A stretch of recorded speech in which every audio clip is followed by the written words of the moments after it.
Mike Perry is one of the most polarizing people in combat sports. In the UFC, he had a pretty back and forth career as far as his record was concerned, but every single fight was fun. He moves over to bare knuckle fighting, made a superstar out of himself, says wild things, does wild things, and is always a ton of fun. He went ahead and started his own boxing promotion.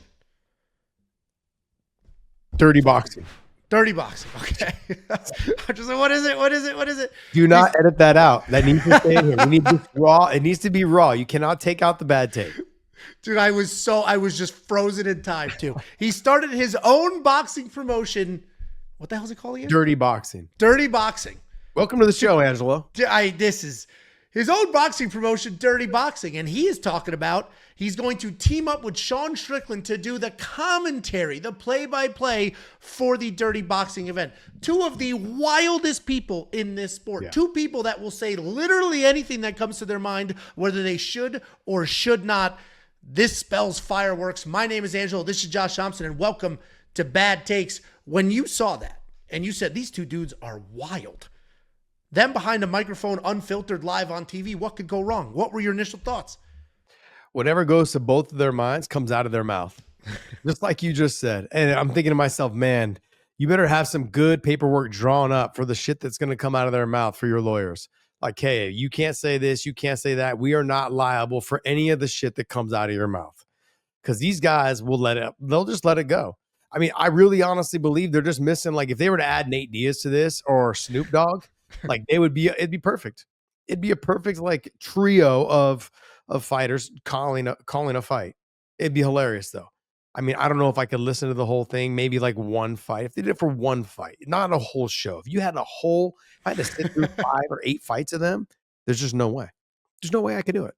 I don't even know if they'll talk about the fights. They probably won't. That's the thing. Yeah, like just God knows what absolute chaos back and forth. I think we should set a line. I think we should team up with somebody and set a line for the amount of times that Sean Strickland says gay, the amount of times Sean Strickland says any other word that he probably shouldn't be saying. Retard. Set a line or turn it into a drinking game. Yep. He'll be throwing out the word retard and gay and LGBT. He'll say all the stuff. All of it. Every last bit of it. But there is kind of a question in there. Is this a decent strategy? Because he started this new promotion. There's not going to be a ton of names on it, right? There's not going to be a lot of people that we recognize or know. So will people actually tune in, buy this if it's a pay-per-view, just for the commentating team because they know something wild will come out of it? Yeah, I think what you're going to find is he's going to have to make a big splash in the first probably 3 or 4 shows that they do to try to get more people to tune in. The commentary, if he was to have Sean Strickland, I think it'd be good for a one fight. Bring him on for the main event or bring him on for the co-main event so that you could finish off with the real commentary for the main event. Something along those lines. You try to do it for the whole night, I think you're gonna eventually lose fans. It's just gonna turn into you guys talking about each other, you guys talking about what's going on in the world. Not a good strategy when people are there to watch fights. But look, in terms of liking both of them, I think they're both great for the sport. They bring a lot of eyeballs. They say wild and crazy things. It gets the media talking. That's a good way to help build your promotion if you're trying to get it off the ground. So good play for Mike Perry.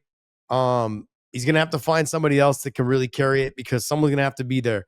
That play-by-play person is going to have to be there to carry them, to keep them on track, to make sure that they don't stray too far, and focus on the fights as well in the middle there. So we'll see what all happens. But I thought this would be it's definitely a fun conversation to have. I think between the two of us, who would you want to see them add to the commentary?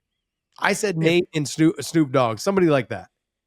If you've got two crazies, right, and they're both crazy as far as just the things that'll come out of their mouth and following a single stream of thought. I mean, they both are just zigzagging all over the place. I think if you take a funny, logical person and throw it in the mix, it could be perfect. Obviously, this would never happen, but DC is quite literally perfect at his job. He might be the greatest commentator of all time because he's funny as hell. He knows what he's talking about, and he's quick. And if you threw him in there, are you blowing sunshine at my ass right now? Is that I think DC is so good at that job because he's funny. He took this from like the serious radio voice to like, nah, we're gonna have a good time, and he's obviously credible, so he can say whatever he wants. And what are you gonna challenge him on it? And I think DC in that mix Or maybe even John Anik. John Anik's hilarious also and can keep things like level. I think a funny, logical mediator is actually better than a third crazy person. Yeah. I just thought if you put the three of them, like whether it be Nate Diaz or it'd be fucking hilarious. It'd be so fun. Do you I'd like think to they see would the three of fight? them on a podcast. Just the two, all three of them sitting around at like a table and just talking. It'd be fucking hilarious. What are the odds that escalates? Into what? Because I can't imagine the three of them together saying wild stuff and somebody doesn't get pissed off. I don't know. I don't think he does. You don't think so? Mike Perry's already got a podcast. He does a good job of having random. I think Mike Perry's a pretty even kill guy. He's just wild when it comes to his fighting stuff, and he says he has confidence in the way he fights. But I think when you sit down and talk to him, he's a cool guy, man.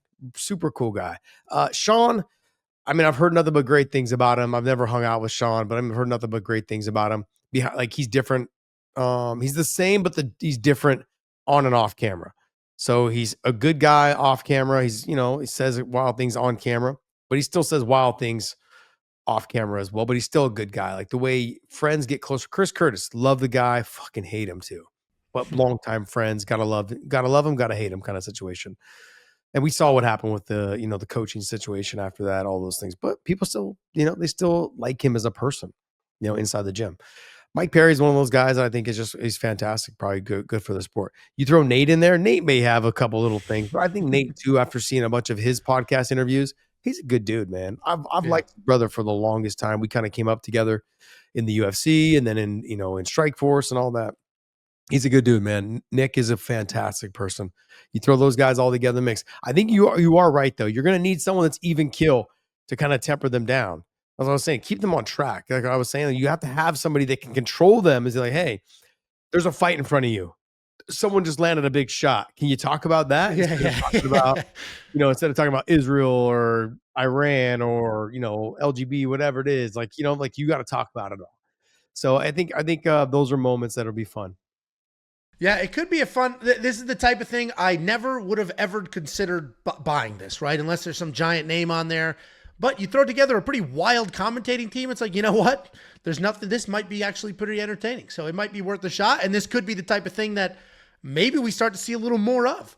Instead of trying to build a fighter from nothing, which is what you're doing when you're starting a promotion, you either have a ton of money to bring in names or you're trying to build people up. Maybe you spend a little more money on the commentating team and some of the other pieces, make it just entertaining. Because you might leave that, not remember a single fighter's name. It might be like, that was a pretty fun show.